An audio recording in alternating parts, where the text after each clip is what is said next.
I think the fact that the self-taping thing has become the norm gives people a chance, because you can do it 50 times and send one in.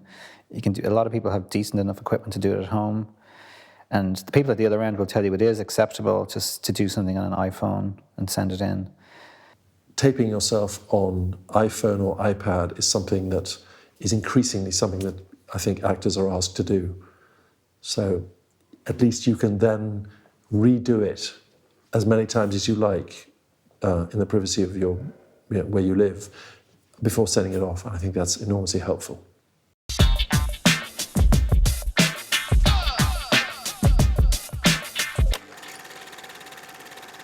I think it's really important that actors make sure that the lighting is good and that they go around their house and find which room is the most flattering. Easy to do, just keep running your iPhone.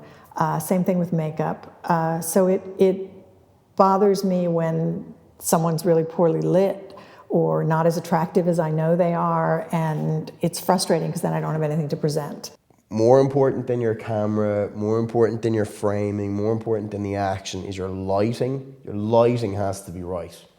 And it's worth going online and looking at short lighting tutorials just to learn about how to do it, because light alone will add production value to whatever you're doing. So you can make your tape look 10 times better just by having the right light in there, and people will sit up and pay attention to it. It seems obvious, but there are a lot of people who they don't light themselves properly. It's very important to see the eyes, because that's where so much of the acting happens, is in the eyes.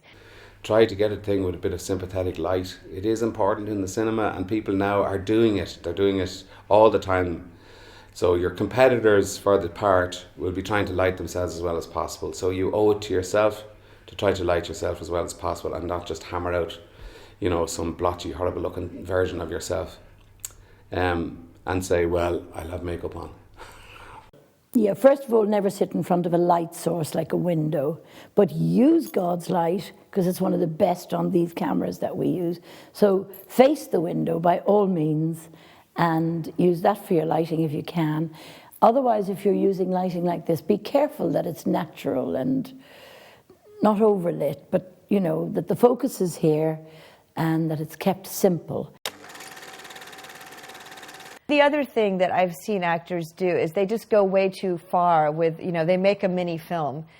And there was one guy who was a director too, and he directed it and edited it. And, really, the director wants to do that. So don't take his job away from him. Really, what we want is something simple. We want what we do in the studio, which is just you in front of camera. Your off-screen reader is there. Your eye line is right next to the camera. Like I saw one the other day, self-tape, where she had done a self-tape, and the camera is like this camera right here, okay, in that position, but her acting's this way. So this is not a great angle to do a self-tape from, right?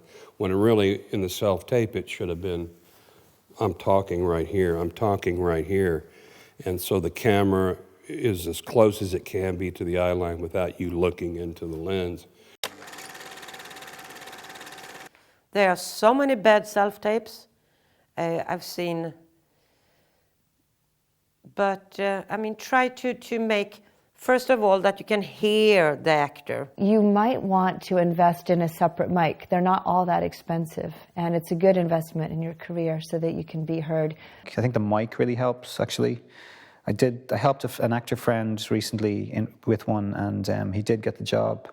It helps, I think, to have someone else with you who's directing or giving you some pointers. But he made a microphone out of a pair of iPhone earphones. He just took the end of it and used it as a microphone, and it worked really well. I think it really helps to be able to hear. Don't record in an echoey room, because although that's empty and you think it's a great chance for you, it actually augments and blurbs on you. And the other thing is if there's people shouting outside the door and they stop, walk out and say, will you keep the noise down, please? And if they're not supportive, smack them. You just need somebody who can quietly and neutrally give you the lines. Because I have seen tapes where it's like the whole thing is about the off-screen reader. You know, the off-screen reader is too noisy or too funny or something like that. So, and to have an off-screen reader, it's very off-putting when you're talking to nobody. And I realize that some actors, they have difficulty sometimes because they're in whatever situation where they don't have somebody to read with.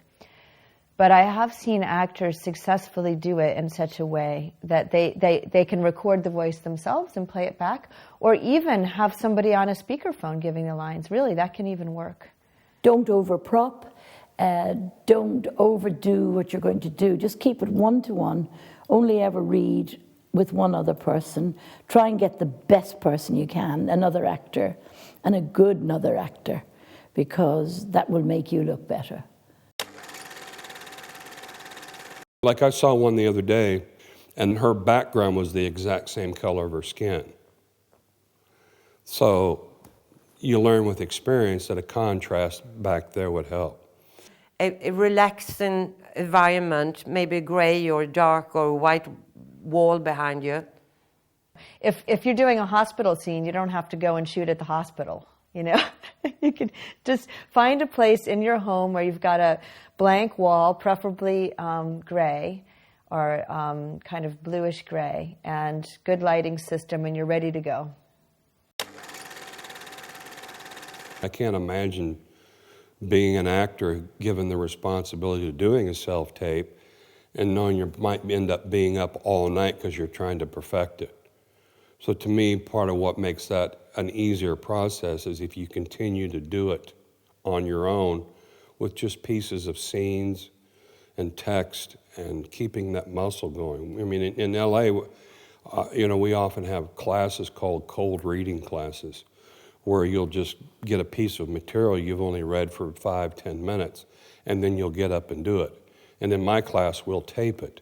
You're getting used to doing that, so that when you get the call at 4 o'clock in the afternoon and they want something overnighted, you don't sit there and agonize and do it 50 times.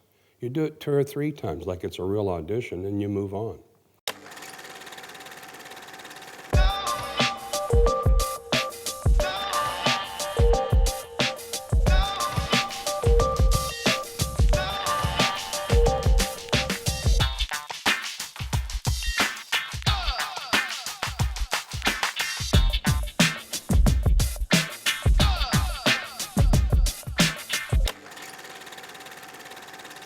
It's really important that they put their names on the files.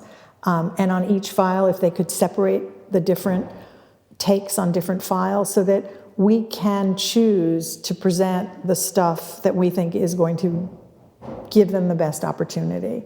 It's really hard sometimes to find the time to edit.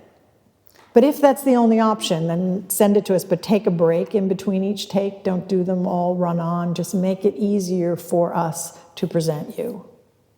One mistake that is made, and it's quite easy not to make, is you've got to label your audition properly. Because I found some old audition clips floating around on my computer that never were seen because they weren't labeled properly. And then when I downloaded them, they simply got lost on my computer. Clips called 599. You know, so you've got to put your name on the clip. Again, sounds obvious, but it's kind of like, you know, sending a photo without a name on it or something. So. Another thing that I see about self-tapes, particularly in line of the fact that a lot of people have to self-tape to get reels together, like agent hunting and things like that. What I'm also seeing is they're boring. People haven't taken enough time to find material that is not boring and fits them. They're deciding in the first 30 to 60 seconds whether they're going to bring you in or proceed to the next level with you. It doesn't take 5, 6, 7, 8 minutes for them to decide. They'll decide whether they want you or not to continue to the next level 15 seconds into it. So what's in that first 30 seconds?